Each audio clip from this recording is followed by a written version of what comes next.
या व्हिडिओमध्ये आपण समास या विषयाची अधिक माहिती घेणार आहोत। समासाचा पहिला तुम्हाला यावर्षी द्वंद्व समास आहेत। द्वंद्व समासाचे एकंदर 3 प्रकार आपण पाहणार आहोत। इतरेतर द्वंद्व समास, दुसरं वैकल्पिक द्वंद्व समास आणि तिसरा समाहार द्वंद्व समास। आता इतरेतर द्वंद्व समासामध्ये 2 पदं असतात। या पदांचा विग्रह करताना आपण आणि व या अव्ययाचा उपयोग करतो। द्वंद्व समासातला पहिला प्रकार आपण पाहणार आहोत, इतरेतर द्वंद्व समास। उदाहरणार्थ, आई वडील, भाऊ बहीण, कृष्ण अर्जुन। इथे आई वडील, भाऊ बहीण, कृष्ण अर्जुन ही 2 पदं आहेत। हे 2 पदांचा आपल्याला विग्रह करताना आपण कसा करणार, तर आई वडील, भाऊ आणि बहीण, तसंच कृष्ण आणि अर्जुन। तर इथं आपण काय केलं, तर आपण ह्या 2 पदांचा विग्रह करताना इथे आणि या अव्ययाचा वापर केला आहे। आणि या अव्ययाचा वापर करून आपण या सामासिक शब्दाची फोड केली आहे। ज्याला तुम्ही विग्रह करणे असं म्हणतात। तुमच्या लक्षात आलं असेल की द्वंद्व समासात दोन्ही पदे महत्त्वाची असतात आणि दोन्ही पदांची फोड करताना म्हणजे विग्रह करताना आणि या अव्ययाचा उपयोग केला जातो। ज्यावेळी आणि या अव्ययाचा उपयोग केला जातो तेव्हा तो इतरेतर द्वंद्व समासच असतो। द्वंद्व समासातील दुसरा प्रकार आपण पाहणार आहोत, त्याचं नाव आहे वैकल्पिक द्वंद्व समास। त्याच्या नावातच कल्पना आलेली आहे। इथं विकल्प असतो, म्हणजे हे किंवा ते। उदाहरणार्थ, खरे खोटे म्हणजे खरे किंवा खोटे, 2 4 2 किंवा 4, सत्यासत्य सत्य किंवा असत्य, बरे वाईट बरे किंवा वाईट। आता इथं 2 पदं कुठली आहेत, खरं आणि खोटं, 2 किंवा 4, सत्य किंवा असत्य, बरे किंवा वाईट। आता या समासाचा विग्रह करताना आपण किंवा या अव्ययाचा उपयोग केलेला आहे। या समासातली दुसरी महत्त्वाची गोष्ट अशी की 2 पदांमधील म्हणजे खरे आणि खोटे, खरं पहिलं पद, खोटं दुसरं पद, हे दोन्ही पदं एकमेकांचे विरुद्धार्थी शब्द असतात। हे तुम्ही लक्षात घ्या, त्यावरून समासाचं नाव ओळखायला तुम्हाला सोपं जाईल। म्हणजे वैकल्पिक द्वंद्व समासाचा विग्रह करताना आपण किंवा या अव्ययाचा उपयोग करणार आहे आणि दोन्ही पदे बहुधा एकमेकांचे विरुद्धार्थी शब्द असतात। अशा वेळेला जो समास होतो त्याला म्हणायचं वैकल्पिक द्वंद्व समास। आता द्वंद्व समासातील तिसरा प्रकार आपण पाहणार आहोत, समाहार द्वंद्व समास। आता काही उदाहरणं पहा, केर कचरा, भाजीपाला, चहा पाणी, कामधंदा।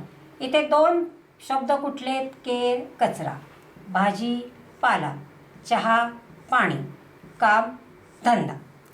आता बोलताना आपण केर कचरा म्हटलं की केर कचरा म्हणजे केर कचऱ्याबरोबर इतरही काही गोष्टींचा समावेश होतो।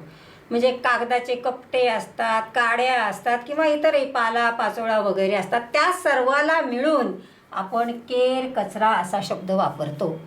त्यामुळे समाहार द्वंद्व समासाचा विग्रह करताना केर कचरा आणि त्याच्यामध्ये समाविष्ट झालेल्या वस्तूंसाठी वगैरे हा शब्द वापरून ह्या समासाचा विग्रह आपल्याला करायचा आहे। म्हणजे समाहार द्वंद्व समासामध्ये वगैरे हा शब्द आपण वापरतो। या शब्दाचा विग्रह करताना केर कचरा वगैरे, भाजीपाला म्हणजे आपल्याला म्हटले की जा भाजीपाला घेऊन ये, म्हणजे भाजीपाला एवढाच त्याचा अर्थ नाही, तर भाजीपाल्याबरोबर मिरच्या आल्या, कोथिंबीर आली, आलं ह्या सगळ्या गोष्टींचा समावेश होतो। त्याला मिळून आपण भाजीपाला हा शब्द वापरतो, म्हणून भाजीपाला वगैरे। चहा पाण्याला आपण कुणाला म्हटलं की तुम्ही आमच्याकडे चहा पाण्याला या, तर ते आल्यानंतर आपण त्यांना चहा आणि पाणी देऊ असं नाही, चहा आणि पाणी देऊ असं नाही, तर चहा पाण्याबरोबर पोहे, खाण्याचे काही पदार्थ इत्यादींचाही समावेश होतो. या समावेशासाठी आपण इथं शब्द वापरलाय वगैरे विग्रह करताना. तसंच कामधंदा म्हणजे काम, धंदा वगैरे. आता समासातील पुढचा प्रकार आपण पाहणार आहोत, द्विगु समास. इथे देखील 2 पदं आहेत. कोणती 2 पदं आहेत? तर नव रात्र, पंच आरती, त्रिकोण आणि द्विदल ही 2 पदं आहेत. आता या समासाचा विग्रह करताना आपल्याला तो अशा पद्धतीने करायचा आहे. नव म्हणजे 9 रात्रींचा समूह. हा नवरात्र शब्द या 9 रात्रींचा समूह मिळून झालेला आहे. पंच आरती म्हणजे 5 आरत्यांचा तो समूह आहे, किंवा त्रिकोण म्हणजे तो 3 कोणांचा समूह आहे. द्विदल म्हणजे 2 दलांचा समूह आहे.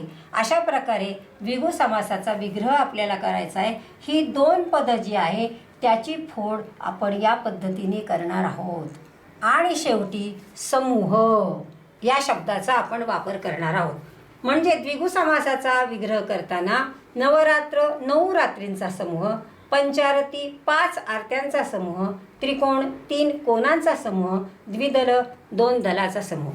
आता इथं एक गोष्ट आणखीन महत्त्वाची ठेवायची, ती अशी की ती अत्यंत महत्त्वाची आहे, आणि ती अशी की द्विगु समासामध्ये पहिलं पद संख्या विशेषणच असते.